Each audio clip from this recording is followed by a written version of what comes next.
afternoon, friends, and thank you very much for being here this afternoon on what is obviously a holiday for all of you. However, for Indian diplomacy, there are no holidays. So we thought we will also try and utilize the opportunity to provide you an update on what is actually peak season for India's diplomatic activities. So what I will do is try and give you a rundown of today's interaction at the diplomatic level. I will then be willing to respond to any questions that you want on that aspect. And after that, if any of you are interested on any other things, I'm willing to answer those questions too. With those preliminary remarks, let me inform you that the External Affairs Minister, Srimati Sushma Swaraj, has had an extremely cordial, positive, and substantive discussion with her Sri Lankan counterpart, the Minister for External Affairs, Mr. Mangala Samaraweera. These discussions were spread over a period of more than 3 hours. They covered the entire expanse of our bilateral ties and were marked by warmth and mutual understanding. And I will go through the reasons why I've used each of these, so that will perhaps indicate to you the rationale for what we are saying. Now, the Sri Lankan External Affairs Minister was on his first visit outside the country 5 days after he was sworn in as the External Affairs Minister. He did indicate that the choice of New Delhi as his first destination reflects the priority that the new government of Sri Lanka places on its relations with India. Today's talks included areas of cooperation, political and economic, the political reconciliation process in Sri Lanka and efforts of the new government in this regard, Indian development partnership with Sri Lanka, and fishermen-related issues. Now let me try and take each of these and try and explain to you where we stand on these. We feel that these talks, apart from being cordial, warm and friendly, were also substantive in nature and have yielded several outcomes. And I will list to you those outcomes. India and Sri Lanka have decided to re-engage on the issue of repatriation of refugees currently in India. The talks between officials on this matter will begin before the end of this month. The Sri Lankan External Affairs Minister has invited his counterpart, Srimati Sushma Swaraj, to visit Sri Lanka. She has accepted this, and we will work out an early visit by her to Sri Lanka. At that time, we will also hold the next meeting of the Joint Commission between India and Sri Lanka. For those of you who follow this matter, the last meeting was held in January 2012. This is usually an annual event. On the issue of fishermen, the Sri Lankan External Affairs Minister informed that they are working on a modus operandi for return of the boats of Indian fishermen which are now in Sri Lanka. They are, by our count, approximately 87 Indian boats still in Sri Lanka. So he has assured that they will work out a solution on this very quickly. Also, the two ministers have agreed that it is time for the fishermen's associations to engage on this matter. We are now working with all stakeholders following the meeting this morning to to find an early date which is suitable to both the sides and a location for the meeting of the fishermen between the two countries. Both India and Sri Lanka feel that in the longer term, the solution needs to be worked out, taking into consideration all aspects of the matter. But as an interim approach, we feel that this issue needs to be dealt with in a humane manner, taking into account the livelihoods of fishermen on both sides. The two external affairs ministers also discussed the visit of the Sri Lankan president to India and have worked on possible agenda for that visit.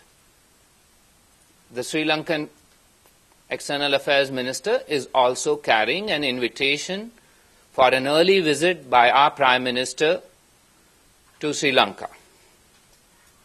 So, on the basis of all that I have outlined to you, we can sum up and say that today's talks have been marked by warmth, mutual respect, and understanding between India and Sri Lanka, and the substantive outcomes demonstrate the desire of both countries to give a boost to our bilateral ties. I am ready for any questions on this first. Yes, Padma. Akbar, you said that the bilateral committee or the consultations between India and Sri Lanka, which were last held in 2012, and you also underlined the fact, you said it is usually an annual affair. So could you tell me why they did not take place in 2013 and 2014, if they're usually an annual affair? I think, my apologies, it may have been held in 2000, No, it may have been held in 2013. So last year we didn't hold it. Yeah. So it was held in 2012 in Colombo, 2013 in India, and since then it has not been held. The issues are largely related to a host of agreements that are worked on and progress on those. So as we had worked through this, we had hoped to have that meeting towards the latter half of this year. Unfortunately, due to scheduling issues, we couldn't work it out. But in terms of commitment, both India and Sri Lanka are committed to annual meetings. And please don't read into it anything more than scheduling issues during the latter half of last year. And that's because, as you are aware, Indian diplomacy is in high gear during that period. Yes, Maya. Akbar, yesterday in an interview to NDTV, the new Sri Lankan Prime Minister Ranil Wickremesinghe has made some comments about Sri Lanka's economic partnership with China and how it's come a cropper, that's to quote him. And he also said that he was going to be reviewing multi-billion-dollar Chinese projects and not wanting to follow the other government's policy of playing China against India. Now, he seems to suggest that this is also in response to India's concerns about Lanka's proximity to China and how they want to bring India up to par again. Now, your comments on this, did this come up in the talks at all? Maya, first of all, I think you've alluded to a lot of things and said that this perhaps reflects, etc. And I have to be much more tight in my response. You'll appreciate that. That said, I mentioned that we discussed all aspects of our bilateral ties. And what we heard from the Sri Lankan External Affairs Minister was that Sri Lanka sees this as an opportunity to enhance their ties with India in a manner that benefits it economically, because they feel that India under Prime Minister Modi is a powerhouse of economic development and For Sri Lanka, it is a win-win situation. Yes, Mr. Venkatnarayan, I will. Akbar, were the talks on the Defence Cooperation Agreement and CEPA, was there any discussion on that? Things stopped halfway, things didn't happen. So on CEPA, yes, the External Affairs Minister did raise as part of our economic engagement that we need to link and move ahead if there is will on both sides. Certainly, this was an issue that was raised, and the Sri Lankan External Affairs Minister, as I mentioned, sees India as an economic opportunity. And therefore, we look forward to working on this matter. But please understand, the Sri Lankan government, the minister is 5 days into his job. Please give them space and time. And India is ready to work with Sri Lanka at a pace that is convenient to the new government of Sri Lanka. Yes? So how do you respond to reports about expulsion of the station raw chief in Colombo after Rajapakse's defeat? First of all, ma'am, I think you should get your facts right. I don't know who said this. Postings and transfers are in the public domain. I would suggest that you please check up when Indian diplomats go to Sri Lanka, dates are announced. And when Indian diplomats leave from Sri Lanka, dates are available. And those of you, and I'm certain all of you follow our diplomatic service, the norm is in postings like that, 3 years. Please check. These dates are available in the public domain of all Indian diplomats who've been there, whether they've completed 3 years or not. So I don't know from where unnamed sources are willing to say all sorts of things.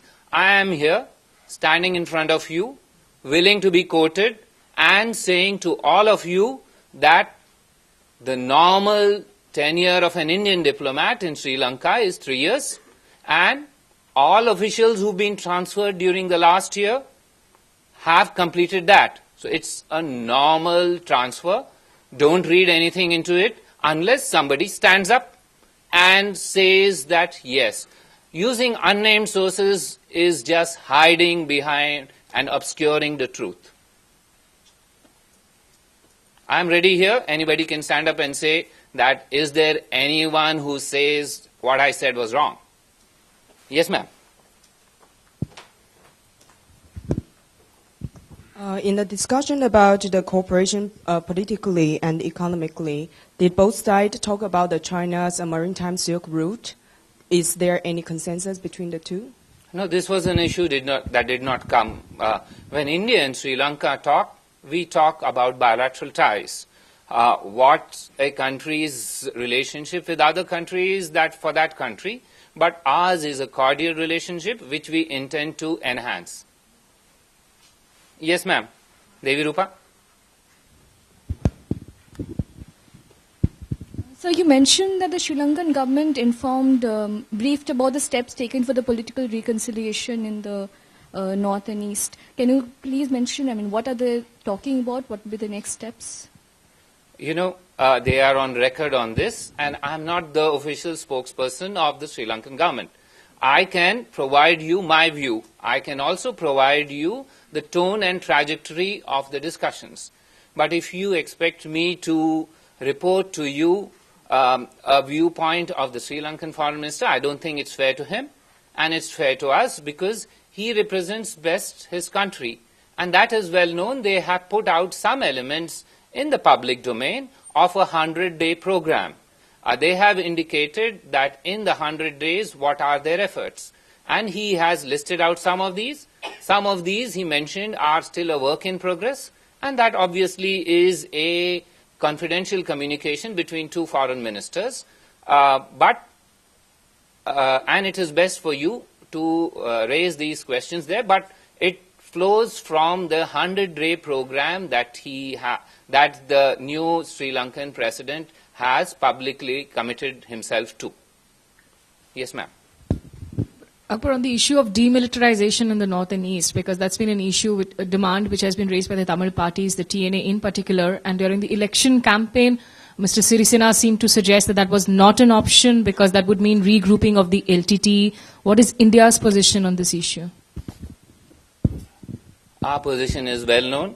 I don't want to repeat it, but I've said we've had extremely cordial discussions with a government which is 5 days in office. Please allow them the space and time to articulate their views, and you will see that we are working together with Sri Lanka on this matter as on a host of other things. But at this stage, 5 days, even by your standards, is a little too early to judge. Yes, thank you. Anyone else? I said our position remains the same. Yes, Suhasini? Sorry, I don't know if this counts as a question, but was that a denial that you denied the report? Pardon? The Reuters report, is that something, is the report denied? Yes, I mean, what do you want me to say? Let me repeat again. It is in the public domain that normally all Indian diplomats stay for a 3-year period. All Indian diplomats who have been transferred last year have completed their tour of duty and have returned. If somebody has proof otherwise, I would stand ready to contest that. Otherwise, please take my view as the last word on that. Yes, sir. Sridhar? Sir, this issue of Chinese submarines docking at Sri Lankan ports, did it come up during the discussions? I just, in response to another question, I said that India and Sri Lanka discuss all issues as friendly neighbors. Now, what Sri Lanka's relationship with others are, this is for Sri Lanka to work out on. As far as we are concerned, we are aiming at enhancing our ties and improving them qualitatively, and that is because Sri Lanka is an important neighbor, a friendly neighbor, and a neighbor which has shown great understanding towards us. If there are no further questions on this, I am willing to answer any other questions that you may have. Ma'am, you finish your question. You're new. I always answer one question, so you can pass on your question to somebody else. Yes, sir, Alexander. Sayedji, there were recent reports that Sushma Swaraj, Her Excellency, is going to China in the beginning of February to participate, to have, first of all, her first bilateral visit, and second, participate in the meeting of Russia, India, China Ministers of External Affairs. Can you comment on this, please? I can confirm to you that the External Affairs Minister intends to visit China. Now, it is best for our hosts to work out and tell the program of other engagements there. This is a work in progress, and the Chinese side will certainly let you know once this is finalized. But yes, the External Affairs Minister will be visiting Beijing during the first week of next month. Yes, Anchal? So when is President Obama coming? When can we get the details of his visit? When would you be sharing those? Yes. I understand your enthusiasm, and it's shared by a whole nation. And I understand the reason for that, because the trajectory of our relationship between India and the US is such that you have all converted the Republic Day into a foreign policy event. And I'm grateful to you because foreign policy has been elevated in terms of the focus of attention.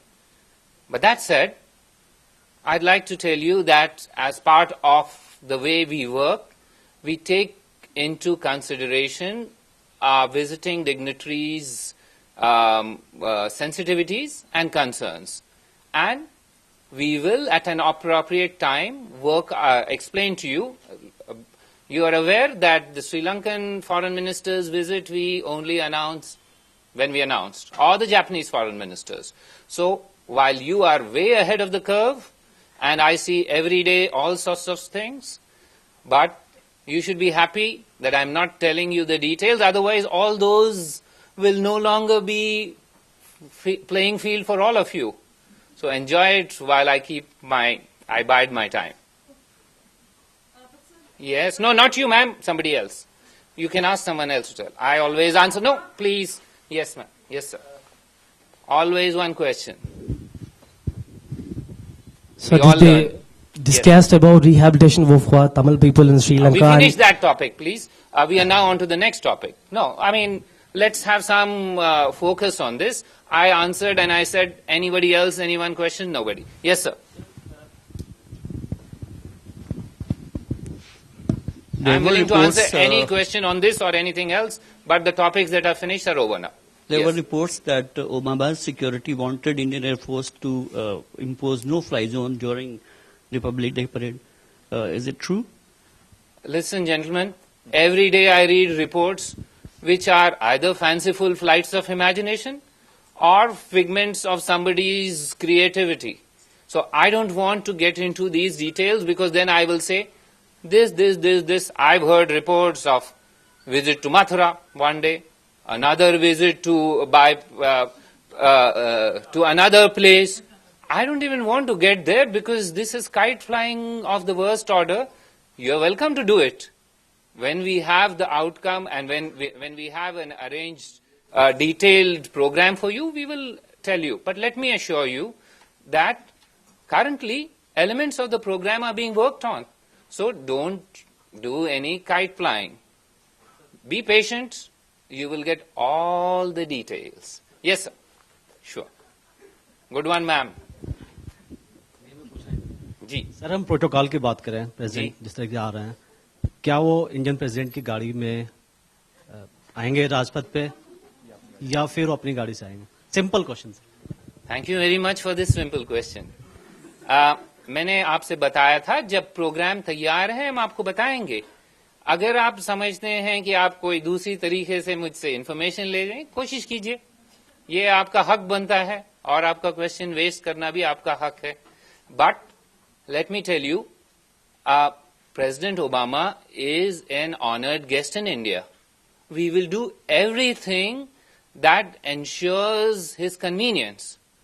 So, while we are working on all sorts of things, please be assured this is an honor that we have extended to the head of state of one of our most friendly allies, partners. So, we will do everything that is possible to ensure his stay here is comfortable, is something that he will cherish for a long, long time.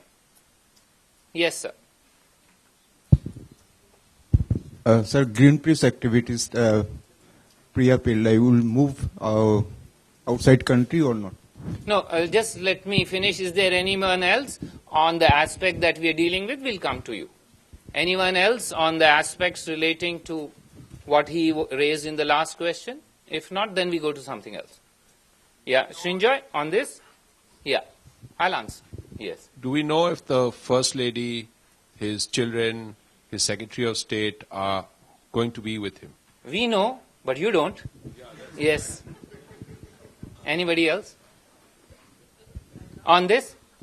No, on something else. Yeah. Okay. Anybody else on this? Yeah. Something else. Fine. Okay. We start with something else. Yes, sir. Greenpeace activist Priya Pillai will move outside the country or not? I don't know because I think I have answered this previously. But let me explain once again. All of you may think that the Ministry of External Affairs has tentacles everywhere. That's not the reality. We are a small organization. We don't deal with immigration issues that are the province of others. So I suggest that that question needs to be directed to those who oversee these matters. Yes. I wanted to ask you about a report you may have seen in the Hindu today on the subject of the Pakistan International Airlines office, specifically related to their own reply, where they say that in any kind of shutting down of their office or hampering of their services will snap a vital link between India and Pakistan. Is the MEA in any way getting involved in that case? I saw that report, which was described as a storm that is brewing. Let me tell you, if it's a storm in a teacup. That said, as far as the MEA is concerned, if this was a storm, this has not even reached us. This, therefore, is a storm in a teacup. As regards the other element of that report, I think relating to the visa of that person, this is a normal routine thing. This gentleman has been in India. My understanding is that there is a process underway. So somebody seems to have put 2 and 2 together and landed up at 22. That's what it is, a storm in a teacup. Anyone else? Yes, sure. The finance minister is here tomorrow. Pardon? The German finance minister. Is the president of, Chancellor Merkel next month due? Is she coming? Month? Yeah. No. You said next month? No. But, no, let me say. You said whether the German Chancellor is coming here next month? The answer to that is no. But I don't want to worry you. I can also say that India and Germany have a biennial head of government meeting. And that has still to be worked out. That will hopefully be during the course of this year. And once that is worked out, you will certainly have the opportunity of the German Chancellor visiting India, but that's later, it's not next month. Anything else on anything else? If not, pardon. Yeah, thank you very much. We come to the end of this interaction.